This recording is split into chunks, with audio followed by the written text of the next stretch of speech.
Uh, you know, people ask me, Harold, what's the loudest sound in the world?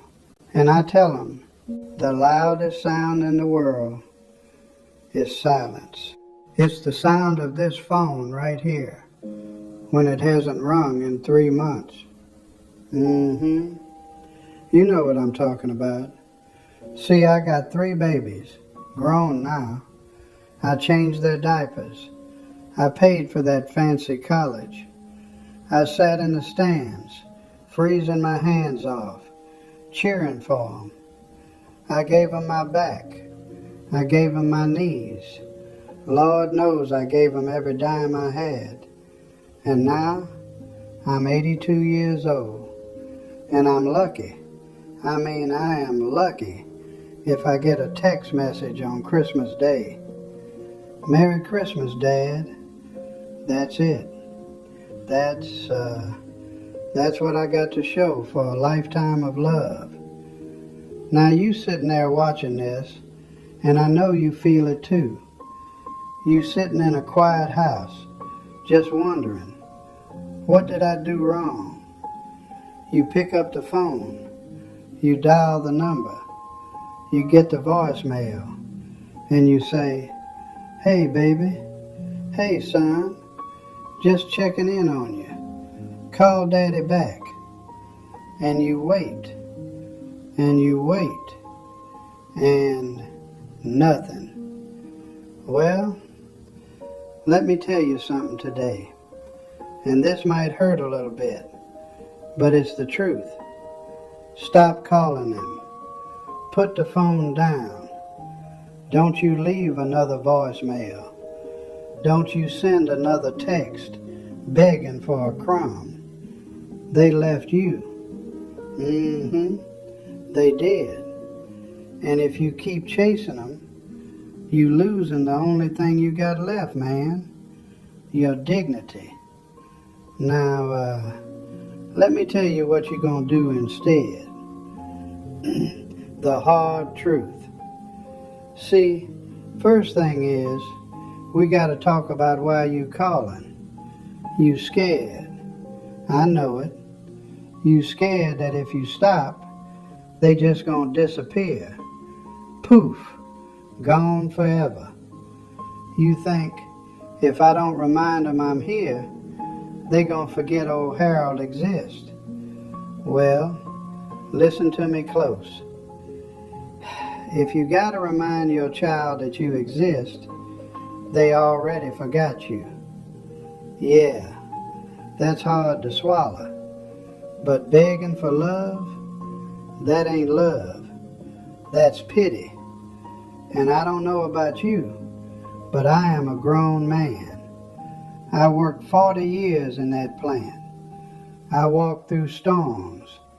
I ain't accepting pity from the people I spoon-fed. No, sir. When you call them 5 times a week, sounding sad, sounding lonely, you teaching them that you a burden. You teaching them you ain't got no life. You just waiting by the window like an old dog. And let me tell you, folks run from that, even your own blood. It feels like pressure. So they pull back, and you chase harder, and they run faster. You gotta stop the bleeding. Today, right now, the chasing ends. Now, step 1, you gotta kill that guilt. I know what you do at night. You lay there, staring at the ceiling, replaying the tapes. Maybe I was too hard on him.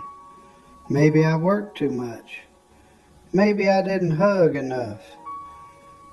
Look here, ain't no parent perfect. I wasn't perfect. Lord, I made mistakes, plenty of them.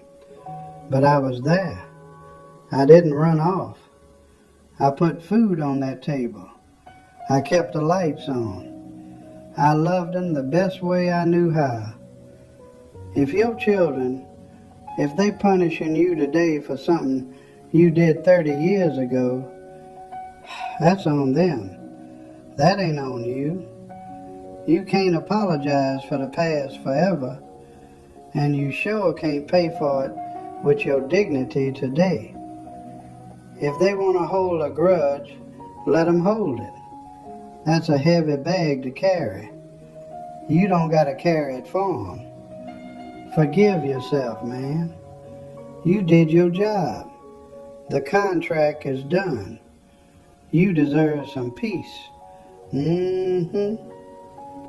Step 2, build the garden. So, you asking how, if I don't call them, what I'm supposed to do? Just sit here and rot?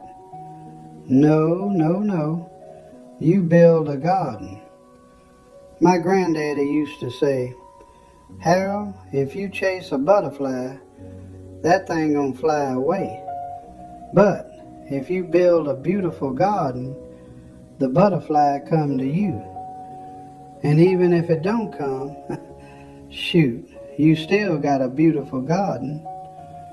See, for 5 years, I sat in this chair, writing, waiting for this phone to ring. 6 months ago, I said enough. I joined a woodshop class, started making things with my hands again. I started playing chess at the park with these other old fools. We argue, we laugh. I started cooking again, got my gumbo recipe back out. And you know what happened? I became interesting again. I became happy. I stopped needing them to fill this hole in my chest. I filled it myself. You gotta get busy. Go travel.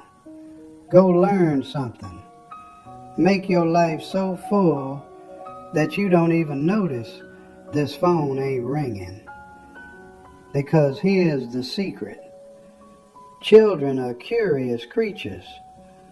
When the phone stops ringing, when the guilt trips stop, they start wondering, why Daddy ain't calling? Is he okay? What's he doing? And eventually they call. And when they do, they don't find a sad old man sitting in the dark. They find a man who is living. And that makes them want to stay. The conclusion.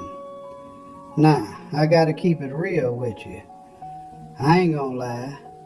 Sometimes you build the garden and the butterflies still don't come.